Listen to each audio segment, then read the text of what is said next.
Premier à prendre la parole, Jean-François Copé est aussi le premier à attaquer Nicolas Sarkozy.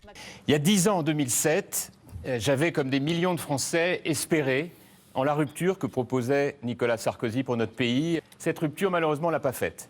Bruno Le Maire, lui, se pose comme le candidat du renouveau et tacle ses adversaires.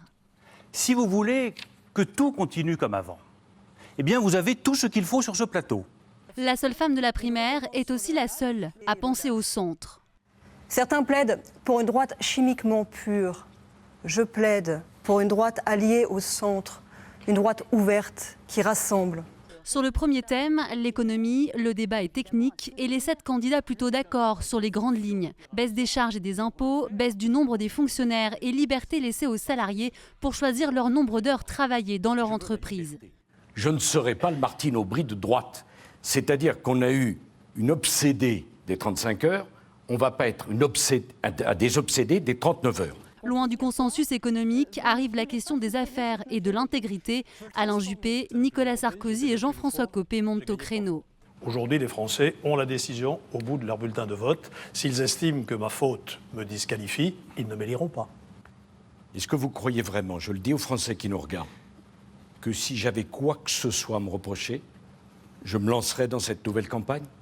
Il y a 2 ans et demi, j'ai été l'objet d'une attaque en règle dans des conditions assez sordides. L'enquête approfondie des magistrats qui ont travaillé a montré mon innocence totale. Autre moment de tension et de passe d'armes entre les 3 mêmes candidats, le sujet de la burqa. Je vais juste rendre justice à Nicolas Sarkozy en rappelant que c'est lui qui, devant le Congrès à Versailles, avait demandé que nous mettions en place une loi pour interdire la burqa. L'un et l'autre étaient défavorables à une loi d'interdiction de la burqa et c'est nous les députés qui avons été un peu obligés. Pas du tout, c'est le président. Nous irons là encore. Ce n'est pas toi qui nous l'as imposé et tu étais bien incapable d'imposer ni au Premier ministre ni au Président de la République quoi que ce soit. Ce premier débat ne rebattra certainement pas les cartes, mais a permis à tous les candidats de se présenter, et notamment à Jean-Frédéric Poisson. Il a su prendre le contre-pied de tous les autres prétendants sur les syndicats, les 35 heures et l'intégration.